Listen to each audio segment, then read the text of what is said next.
You open your mailbox and find your secrets written in blocky capitals. Your schedule, your affair, your habits, all laid out by someone who claims to be watching.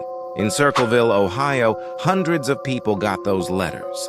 The threats escalated to a booby trap and a death. A man went to prison, yet the letters kept coming. The first target was Mary Gillespie, a school bus driver and mother. Letters accused her of an affair and warned her to stop. They named places and times, as if the writer followed her. The letters did not stay private.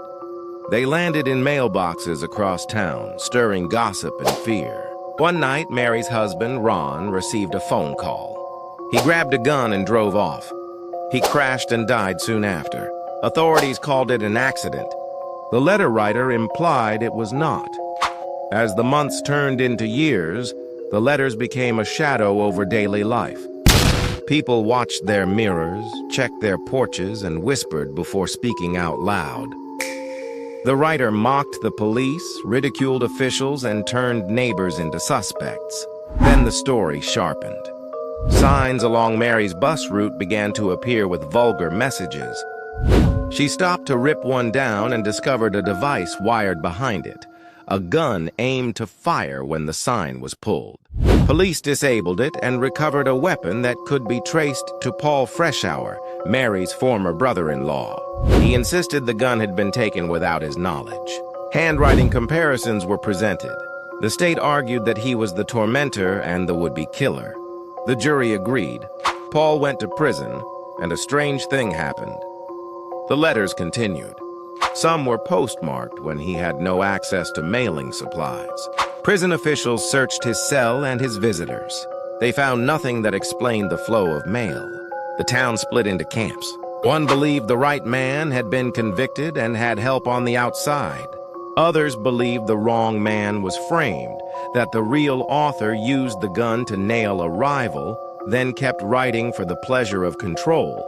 This was never just a case of crank mail. It was a sustained attack on a community's trust. The writer knew who worked where, who was sleeping with whom, who owed whom an apology. The letters dragged private shame into public space. The booby trap proved the writer would use more than ink. The continuing letters after the conviction made a mockery of the system. If Freshour did it, he found an invisible pipeline. If he did not, the real author played the town and the courts like a violin. By the early 1990s, the letters faded and stopped. Freshour was paroled and maintained his innocence until his death. Mary moved forward with her life. Circleville kept the scar. The case remains officially unresolved, a story where every person who reads it picks a suspect and lives with doubt. It says something about small towns and human nature. Secrets are not rare. An anonymous voice with a pen can bend a whole place around fear. If you lived in Circleville then, the letter writer changed how you checked your mail, how you looked at your neighbors, how you trusted your own routine. The scariest monster in that story never raised a fist in the open. They raised a stamp.